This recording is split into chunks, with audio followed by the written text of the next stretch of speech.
Lecture में ये चीजें सभी एक्सप्लेन की है। तो खाली यहां पर देखेंगे कि ये तो ओरिजिन पर है तो एक्स नॉट तो जीरो के बराबर है। इस डायरेक्शन में जो एक्सेलरेशन है वो तो जीरो है। एक्स डायरेक्शन में जो एक्सेलरेशन है इज इक्वल टू जीरो, तो एक्स भी जीरो के बराबर है। तो मैं पुट क्या करूंगा, मैं खाली पुट ये चीज करूंगा कि put X equal to R. ये चीज याद रखनी है कि जब एक्स का वैल्यू आर के बराबर होता है तो तब जो टाइम का वैल्यू होता है वो टाइम ऑफ लाइट के बराबर होगा कि इसको कितना समय लगा, हवा में कितनी देर तक रहा। तो विच इंप्लाइज जो आर होगा, अगर मैं ऊपर वाली इक्वेशन में डालूंगा आर का वैल्यू मतलब एक्स का वैल्यू कैपिटल आर है तो डाल दिया, ये जो एक्स नॉट है क्योंकि ओरिजिन पर है तो जीरो आ जाएगा, प्लस ये जो यू एक्स है, यू एक्स तो है यू कॉस थीटा आ जाएगा मल्टीप्लाइड विद, और ये जो टी है ये तो टाइम पीरियड के बराबर, not time period but time of flight के बराबर होगा। अब ये टाइम ऑफ फ्लाइट के बराबर क्यों होगा, क्योंकि जितनी देर में प्रोजेक्टाइल इस पॉइंट से इस पॉइंट तक आ रहा है उतनी देर में जो प्रोजेक्शन है प्रोजेक्टाइल का एक्स एक्सिस पर वो यहां से यहां चल रहा है, तो टाइम सेम ही लग रहा है।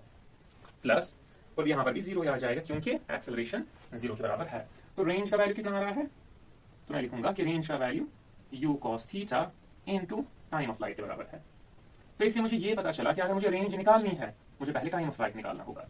तो इस इक्वेशन को हम ध्यान में रखेंगे। तो अब मैं पहले क्या निकालूंगा, time of light, time of flight. वो भी देख लेते हैं कि टाइम ऑफ फ्लाइट क्या होता है। टाइम ऑफ फ्लाइट का मतलब है कि कितनी देर हवा में रहा।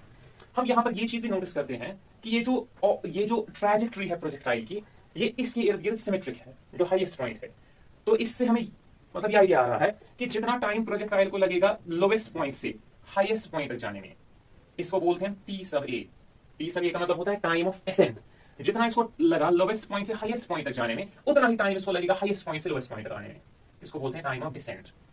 तो time of ascent time of descent के बराबर होगा। अब ये क्यों होता है, कि इसका ऑब्वियस रीजन है क्योंकि जब ये जो ऑब्जेक्ट है इसको ये वेलोसिटी ऊपर खींच रही है तो ये वेलोसिटी इसको किसी हद तक ऊपर ले जाएगी, फिर उतना ही टाइम जब ऊपर पहुंच जाएगा तो ऊपर जिसका जो वैल्यू होगा ऊपर वाली वेलोसिटी का वो जीरो हो जाएगा। फिर ये वैल्यू स्टार्ट इंक्रीज होगा, मतलब इंक्रीज होना स्टार्ट होगा और तब तक इंक्रीज होगा जब तक ये ग्राउंड पे ना पहुंच जाए। तो जितने टाइम या जितने रेट पर यहां पर वेलोसिटी डिक्रीज हो रही उतने ही रेट पर ही इंक्रीज भी होगी। और चूंकि डिस्टेंस सेम है, ये चीज याद रखनी है, ये जो पार्टिकल चल तो ये ऐसे रहा है लेकिन आपको खाली प्रोजेक्शन पे देखना है कि प्रोजेक्शन वाई एक्सिस पर ऐसे जा रहा है फिर ऐसे आ रहा है प्रोजेक्शन, तो प्रोजेक्शन उतनी ही डिस्टेंस कवर कर रहा है और रेट ऑफ एक्सेलरेशन चाहे वेलोसिटी डिक्रीज करने की बात हो या इंक्रीज करने की बात हो क्योंकि वो सेम है तो इस वजह से time of ascent time of distance के बराबर आ रहा है। आई होप आपको समझ में आ गया होगा।